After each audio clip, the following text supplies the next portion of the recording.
Hello students, मी प्राध्यापक उदय टेके.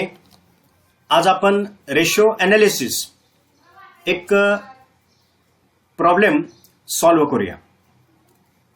पाठीमागील लेक्चरमध्ये आपण रेशो ॲनालिसिसची कॉन्सेप्ट बघितलेली आहे. Advantages, objective, number of ratios जे आपल्याला अभ्यासक्रमात आहेत त्याच्यावर डिस्कशन केलेलं आहे. एक प्रॉब्लेम सुद्धा सॉल्व्ह केलेला आहे. काही मोजकेच रेशो आपल्याला अभ्यासायचे आहेत. नेट प्रॉफिट रेशो त्यामध्ये आहे, gross profit ratio, operating ratio, operating profit ratio, balance sheet रेशोमध्ये current ratio, liquid ratio, debtors turnover ratio, stock turnover ratio, डेप्ट इक्विटी रेशो, असे काही रेशो आपल्याला अभ्यासायचे आहेत. तर आज आपण प्रॉफिट अँड लॉस अकाउंट डोळ्यासमोर ठेवून जे रेशोज आहेत ते कसे कॅल्क्युलेट केले जातात ते रेशो आपण काय करणार आहोत पाहणार आहोत. या रेशो अनालिसिसमध्ये रेशोचा फॉर्म्युला माहीत असणं गरजेचं आहे आणि त्याचबरोबर जे कंपोनंट्स असतात त्या रेशोचे ते कंपोनंट्स पण आपल्याला माहीत असणं गरजेचं असतं. जसं करंट रेशो कॅल्क्युलेट करायचा आहे तर current asset as current liability आपण विचारात घेतो. करंट असेटमध्ये कोणत्या कोणत्या असेट्स येतात? These are the components of current asset. Current लायबिलिटीमध्ये कोणते कोणते लायबिलिटीज येतात? These are the components of, these are the current liability असं म्हटलं जात असतं. किंवा ऑपरेटिंग रेशो काढायचा आहे तर ऑपरेटिंग कॉस्टमध्ये कोणती कॉस्ट येते? किंवा लिक्विड रेशो काढायचा आहे तर लिक्विड असेट्स आणि लिक्विड लायबिलिटी विचारात घेतल्या जातात. मग लिक्विड असेट्स कोणते असतात, लिक्विड लायबिलिटीज कोणते असतात हे माहीत असणं गरजेचं असतं. तर रेशो अनालिसिसमध्ये फॉर्म्युला प्लस हे काही इन्ग्रेडियंट्स जे आहेत त्या रेशोमधल्या त्या पर्टिक्युलर कंपोनंटचे ते आपल्याला माहीत असणं गरजेचं असतं. तर आता आपण फक्त एक simple problem profit and loss account समोर ठेवून काय करूया, सॉल्व्ह करूया. तर आता पहा, from the following trading and profit and loss account of Ramesh and company for the year 31 December 2003. 2003 अखेरचं एक प्रॉफिट अँड लॉस अकाउंट आपल्याला दिलेलं आहे रमेश आणि कंपनीचं. त्यामध्ये opening stock, purchases, wedges, gross profit हा ट्रेडिंग अकाउंटचा भाग आहे पहिला. सेल्स आणि क्लोजिंग स्टॉक हा जो पार्ट आहे सेकंड तो प्रॉफिट अँड लॉस अकाउंटचा आहे, ज्यामध्ये नेट प्रॉफिट उपलब्ध होतो, कॅल्क्युलेट केला जातो. जसं administrative expenses, selling distribution expenses, office expenses, non operating expenses. हा व्यवसायाचा खर्च नसतो, परंतु जे भांडवल वगैरे घेतलेलं आहे कर्जाऊ स्वरूपात त्याच्याशी संबंधित हा खर्च असतो. म्हणजे रुटीन जे वर्किंग आहे, बिझनेस ऑपरेशन्स जे आहेत, this expenses that is non operating expenses not related to regular operational activities of business. Then gross profit आणि इंटरेस्ट ऑन इन्व्हेस्टमेंट हा सुद्धा नॉन ऑपरेशन इन्कम आहे.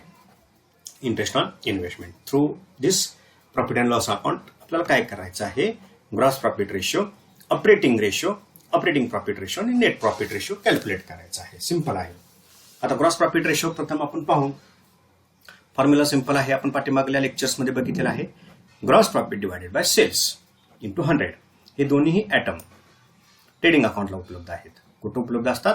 ट्रेडिंग अकाउंटला. ग्रॉस प्रॉफिट किती आहे पाहायचं, नेट सेल्सनं डिवाइड करायचं, 100 मल्टिप्लाय करायचं. आता पहा, ग्रॉस प्रॉफिट किती आहे, 1,15,000 divided by sales ₹4 lakh into 100 28.75. Simple calculation आहे, आपण ते करू शकतो. ग्रॉस प्रॉफिट आहे 1,15,000 okay, divided by net sales आहेत ₹4 लाख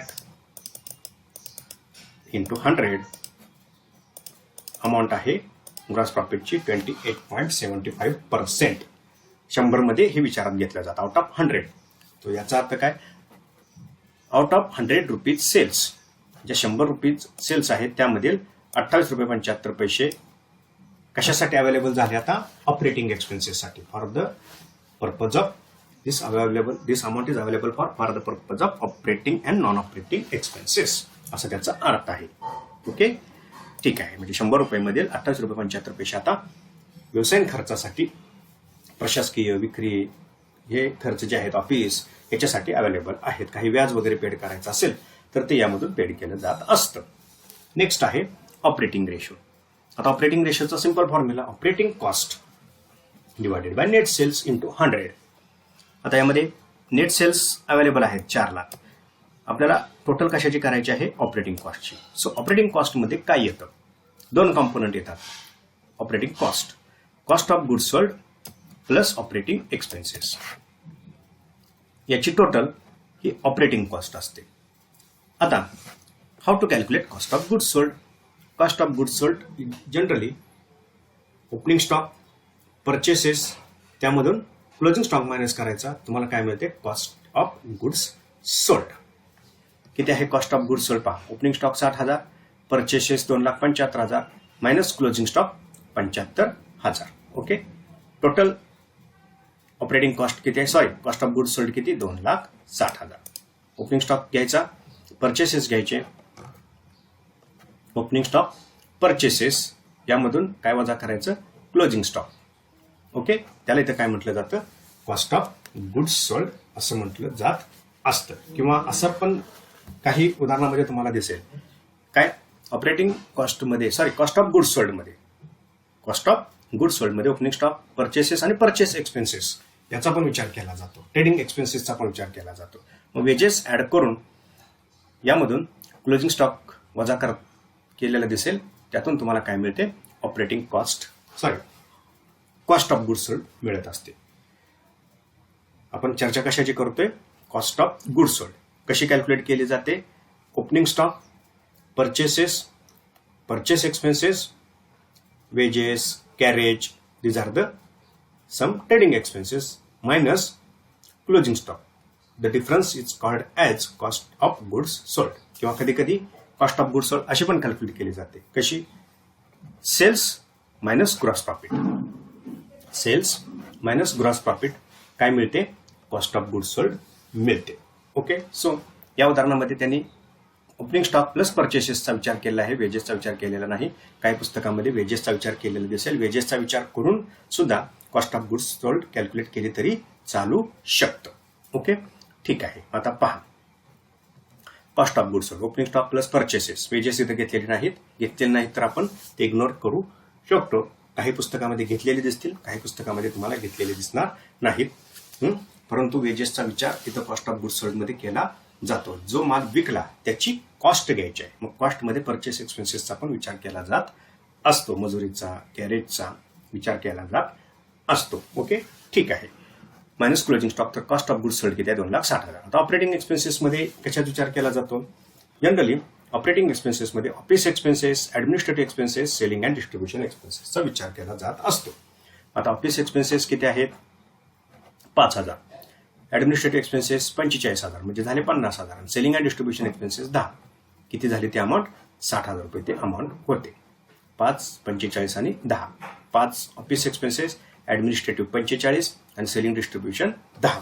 टोटल झाले 60,000. ऑपरेटिंग कॉस्ट किती आली cost of goods sold plus operating expenses 3,20,000 divided by ₹4 lakh. Ratio किती येतो मग 80%. 3,20,000 divided by 4 lakh into 100 is the operating ratio 80%. मग याचा अर्थ काय ऑपरेटिंग रेशोचा अर्थ काय आहे आउट ऑफ 100 रुपीज सेल्स म्हणजे 100 रुपयाची जी विक्री झाली आहे त्यामधील 80 रुपये ₹80 कशासाठी पेड केलेले आहेत, कशासाठी यूज झालेले आहेत for the purpose of operation.